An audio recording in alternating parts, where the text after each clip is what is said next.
3 dan ilmu pengetahuan Institut Agama Islam Negeri IAIN Palopo.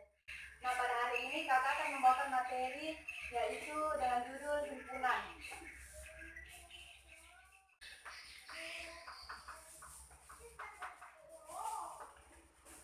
Nah, sebelum kakak masuk ke materi, kakak ingin mempertanyakan terlebih dahulu kepada adik-adik semua, apakah di antara kalian ada yang tahu apa itu himpunan? Oh, tidak ada. Baiklah, kakak akan menjelaskan apa itu himpunan. Himpunan itu merupakan suatu kumpulan benda atau objek yang mana anggotanya dapat didefinisikan dengan jelas. Namun, sedangkan bukan himpunan yaitu suatu kumpulan benda atau objek yang dimana anggotanya tidak dapat didefinisikan dengan jelas. Nah, kakak ulangi sekali lagi. Himpunan yaitu kumpulan suatu objek atau benda yang dimana anggotanya dapat didefinisikan dengan jelas. Sedangkan yang bukan himpunan yaitu suatu kumpulan benda atau objek yang dimana anggotanya tidak dapat didefinisikan jelas. Nah, di sini kakak akan memberikan contoh himpunan dan bukan himpunan.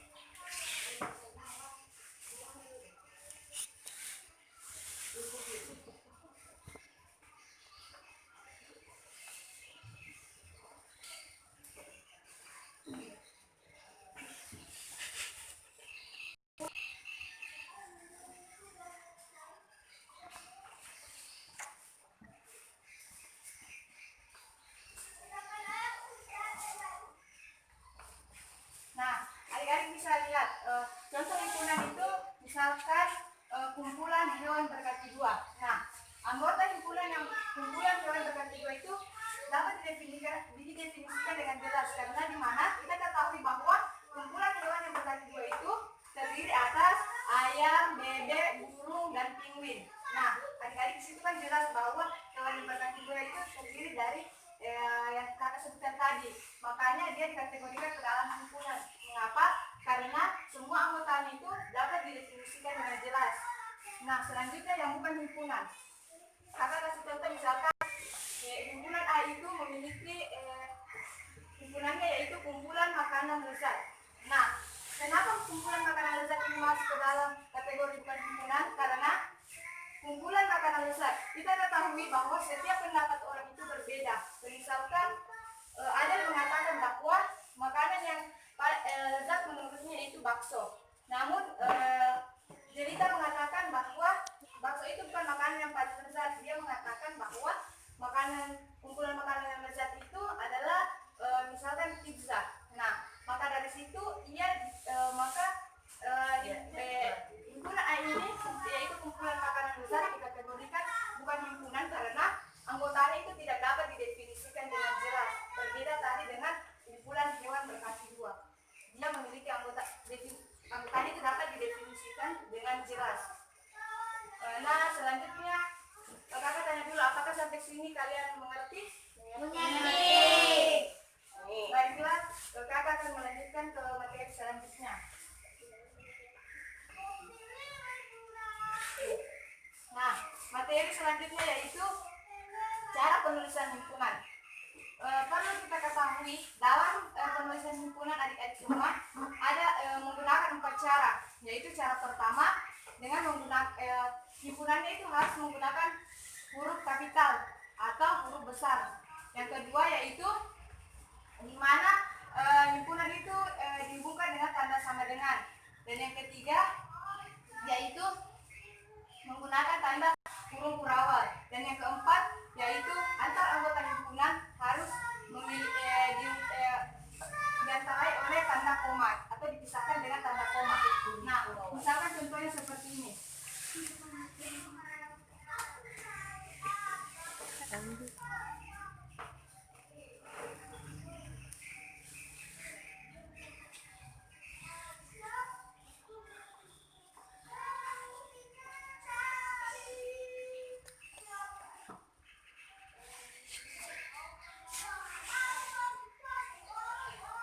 Nah, ini adalah contoh sebuah himpunan. Di mana tadi cara penulisan himpunan yang pertama yaitu himpunannya harus menggunakan huruf kapital atau huruf besar. Yaitu di sini A. Himpunan ini sudah terbukti bahwa di sini sudah jelas bahwa himpunan A ini menggunakan awalan huruf kapital. Nah, kemudian antara himpunan dihubungkan dengan tanda sama dengan. Himpunan A ini dihubungkan tanda sama dengan untuk anggota himpunan A dihubungkan oleh tanda sama dengan. Antara himpunan A dengan anggota ini jelas dia dihubungkan oleh tanda sama dengan. Nah, kemudian menggunakan tanda kurung kurawal. Inilah yang dikatakan tanda kurung kurawal. Kalau ini yang dikatakan tanda kurung kurawal. Berbeda dengan yang kita ketahui biasanya yaitu cuma tanda buka kurung dan tutup kurung. Kita tidak boleh menggunakan tanda ini yang harus digunakan itu tanda kurung kurawal. Nah, kemudian antar anggota himpunan harus dipisahkan oleh tanda koma. Nah, di sini ada Adel, Kalista, dan Cihan. Antar anggota ini saling dipisahkan oleh tanda koma. Kemudian jangan lupa diberikan spasi agar memiliki jarak antara anggota himpunan pertama dan anggota himpunan kedua, dan begitu pula anggota himpunan seterusnya. Nah, sampai di sini akan menjelaskan tentang cara penulisan himpunan. Apakah ada yang ingin adik-adik pertanyakan? Jika ada silakan bertanya. Jika tidak ada, maka akan melanjutkan ke materi selanjutnya. Tidak ada. Selanjutnya itu materi ketiga, cara menyatakan himpunan.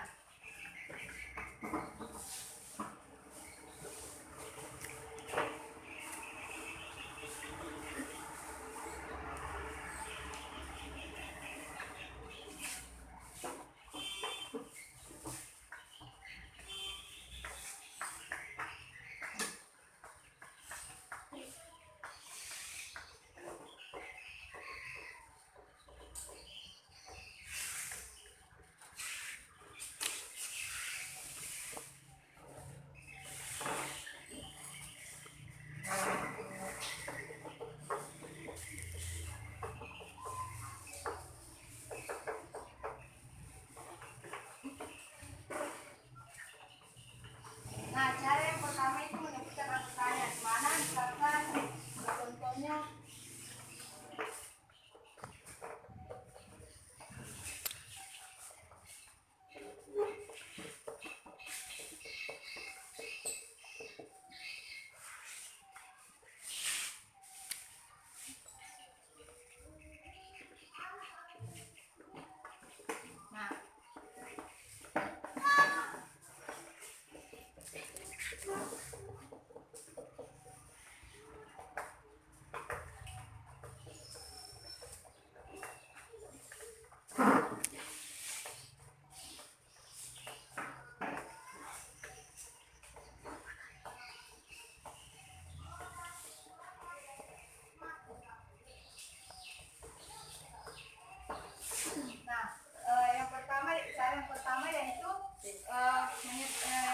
menyebutkan anggotanya. Nah, di mana contohnya itu himpunan A memiliki anggota yaitu 1, 2, dan 3. Nah, anggota B memiliki himpunan B memiliki anggota itu 1, 3, 5, 7. Nah, sudah jelas. Cara yang pertama ini dia mengatakan bahwa himpunan itu harus bisa menyebutkan anggotanya. Nah, di contoh ini himpunan A sudah jelas menyebutkan bahwa anggotanya itu terdiri atas 1, 2, dan 3. Sudah jelas bahwa A ini memiliki anggota yaitu anggotanya 1, 2, 3, sehingga dikatakan dia himpunan. Cara menyatakan himpunan itu ia harus menyebutkan anggotanya. Nah, kita lihat bahwa anggota A itu ada 1, 2, dan 3. Begitupun himpunan D, di mana anggota-anggotanya itu ada 1, 3, 5, 7. Nah, yang kedua yaitu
kedua yaitu menuliskan sifat-sifat anggotanya. Dengan cara menyatakan himpunan dengan menuliskan sifat-sifat anggotanya, kadang kita menggunakan dengan kata-kata, yaitu dimana misalkan tadi saya ambil contoh dari ini, contoh anggota himpunan A yaitu 1, 2, 3. Untuk menuliskan sifat-sifatnya itu seperti ini. Kumpulan A sama dengan kumpulan bilangan asli kurang dari 4. Nah, di mana yang kumpulan bilangan asli kurang dari 4 ini, di mana anggota-anggotanya yaitu 1, 2, dan 3. Kenapa? Karena bilangan asli itu kan kita ketahui bahwa bilangan asli itu ada angka 1, 2, 3, 4, 5, 6, dan seterusnya. Nah, sedangkan yang diminta oleh himpunan ini kumpulan bilangan asli yang kurang dari 4. Otomatis angka yang kurang dari 4 itu atau bilangan yang kurang dari 4 itu adalah 1, 2, sampai 3. Namun jika misalkan dia meminta kumpulan, andai kata ia mengatakan bahwa kumpulan bilangan asli yang kurang dari 6, misalkan kurang dari 6, otomatis anggotanya itu ada 1, 2, 3, 4, dan 5. Itu dikatakan kurang dari 6. Nah, itu cara menuliskan sifatnya. Begitupun dengan himpunan anggota himpunan B, kumpulan bilangan ganjil kurang dari 8. Nah, kumpulan bilangan ganjil yang kurang dari 8 itu terdiri dari angka 1, 3, 5, 7. Itu hanya karena yang mengapa hanya bilangan ganjil saja yang disebutkan, karena ketika kita menuliskan sifat-sifatnya, sifat-sifat apa yang diminta oleh himpunan. Nah, sifat yang diminta adalah bilangan ganjil yang kurang dari 8, maka yaitu anggotanya ada 1, 3, 5, dan 7. Cara yang ketiga yaitu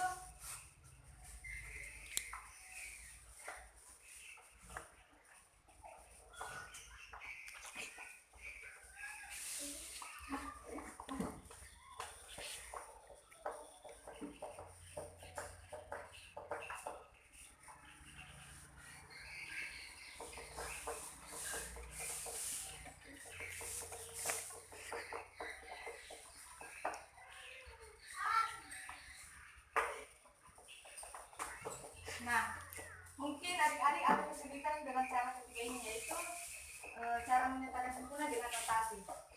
Nah, cara menyatakan himpunan dengan notasi itu, misalkan tadi kita lihat dari contoh ini, kumpulan bilangan asli kurang dari 4.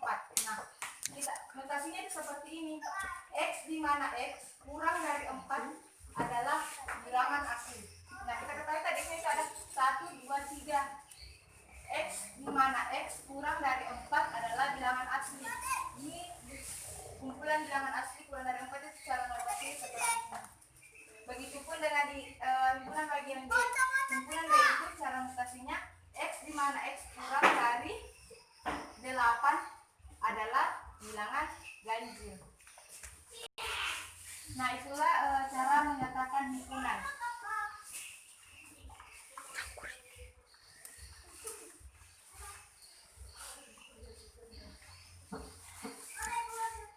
Nah, jadi perlu diingat adik-adik, dalam menyatakan himpunan itu ada menggunakan 3 cara. Yang pertama tadi menyebutkan anggotanya, yang kedua menuliskan sifat-sifat anggotanya, yang ketiga dengan notasi. Nah, itulah cara menyatakan himpunan. Nah, kemudian kita masuk ke dalam himpunan kosong.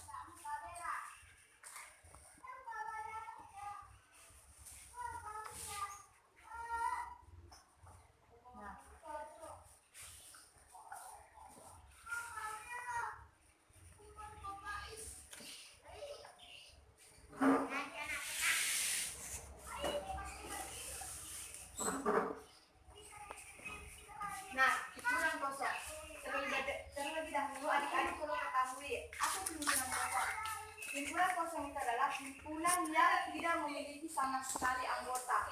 Bisa dikatakan dia kosong, tidak ada anggotanya seperti tadi yang sebelumnya, bahwa himpunan lain memiliki anggota yaitu 1, 2, 3. Sedangkan himpunan kosong ini sama sekali tidak memiliki anggota, dia kosong. Ya, lambangnya itu seperti ini. Jadi kakak akan memberikan contoh satu contoh himpunan kosong, yaitu misalkan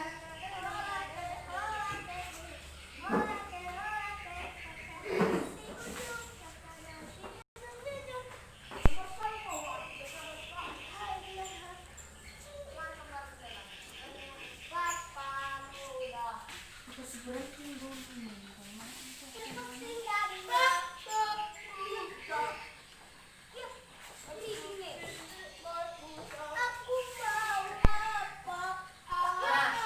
kalau kakak kasih contoh yaitu anggota himpunan A itu yaitu siswa kelas 7 SMP yang berusia di bawah 7 tahun. Nah, kita ketahui bahwa siswa kelas 7 tahap pertama itu tidak ada yang memiliki umur di bawah 7 tahun. Atau dia memiliki umur di atas 12 atau 13 tahun. Otomatis ini tidak memiliki anggota. Kenapa? Karena tidak ada siswa yang berusia di bawah 7 tahun sudah memasuki seperti menuliskan himpunan kosong itu seperti ini. Adik-adik, kalian bisa memilih salah satu lambang ini. Kalian juga bisa menggunakan kurung kelawar saja atau dengan lambang ini. Kedua-dua ini merupakan lambang dari himpunan kosong. Nah, ini siswa kelas 7 SMP yang berusia di bawah termasuk himpunan, namun dia tidak memiliki anggota sehingga dia dikategorikan dalam himpunan kosong. Seperti tadi penjelasannya, himpunan yaitu di mana himpunan itu tidak memiliki sama sekali anggota sehingga dia dikatakan himpunan kosong. Nah, sampai di sini masih ada yang kurang mengerti adik? Jika ada silakan dipertanyakan, nanti kakak akan menjelaskan kembali.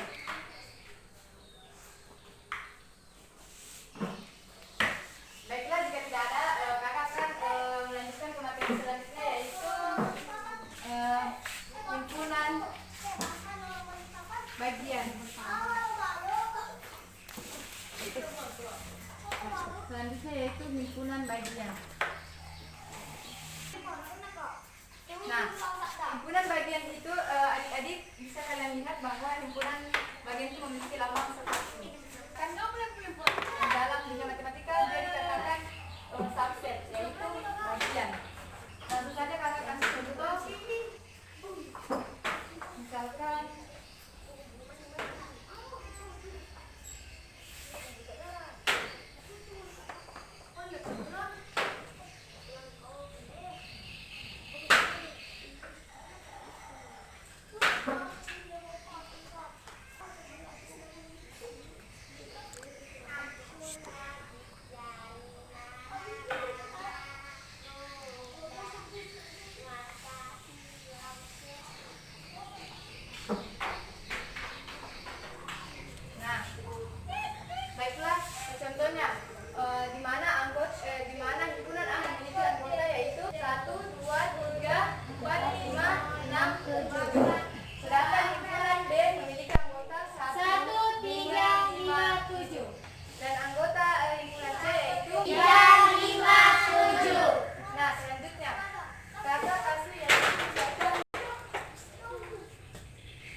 apakah B ini merupakan bagian dari A?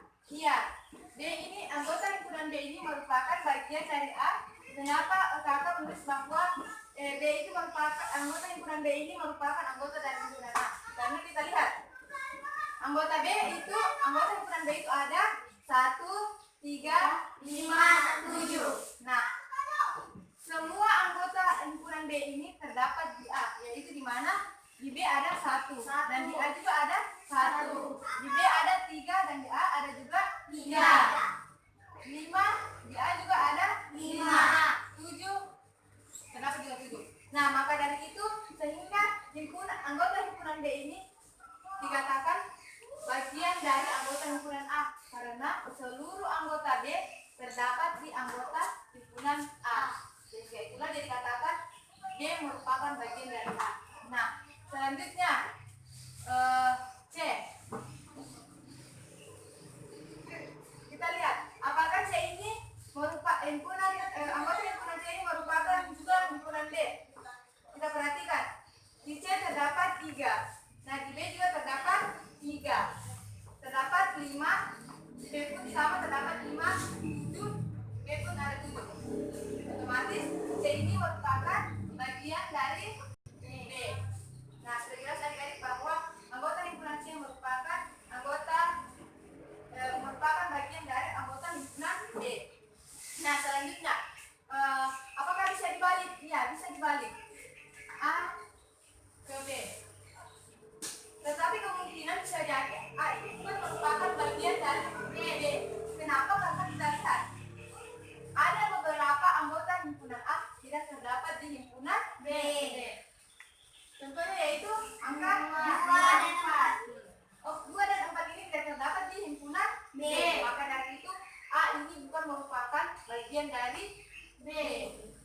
lambangnya itu seperti ini, yaitu anggota yang digunakan bukan merupakan bagian dari. Nah, baik